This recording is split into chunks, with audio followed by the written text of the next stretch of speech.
Are you thinking of purchasing a home in 2024? Here are 5 things you need to do now.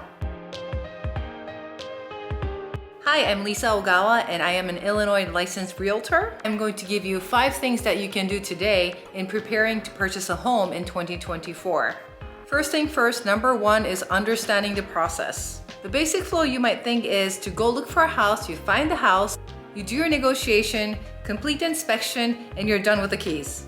While these steps can be really broken down into small pieces, for example, when you find a house that you like, how much offer would you like to put in?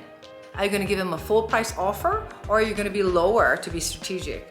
Other things that you are going to put in the offer are things such as how much earnest money that you want to put down, how many days do you need for the closing, and most importantly, is there any competition? Every negotiation is different.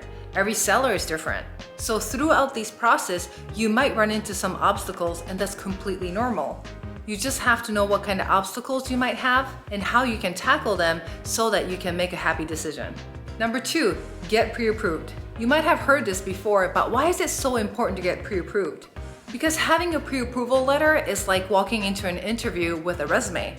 If you don't have a resume, then the other side is not going to take you seriously. Pre-approval letters from the lenders helps you know how much money you can borrow for a home loan. It will depend on your credit score and also your debt-to-income ratio. Debt-to-income ratio is very important because one person could have a very good income, but if he or she has a lot of debts, then that's seen as a red flag.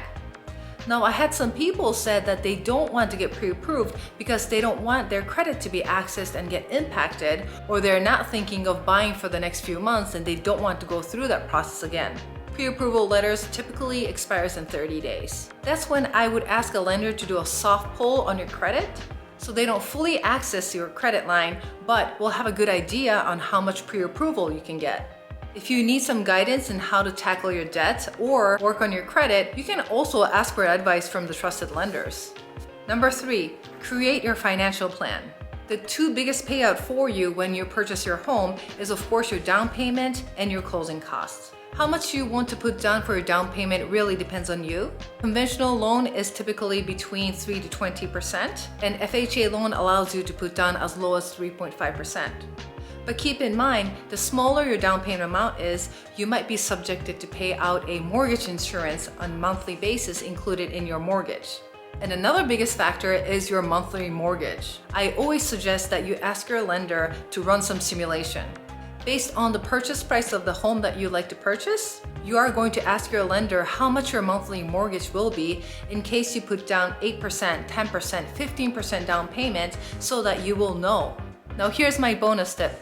Don't dry up your funds. I don't recommend that you use up all of the funds that you have available when you're closing on your home. It's always nice to have some money left for your home improvements or repairs or even new furniture when you first move into your house. So think about how much money you want to leave in the bank so that you won't be too tight on the money when you're at the closing table.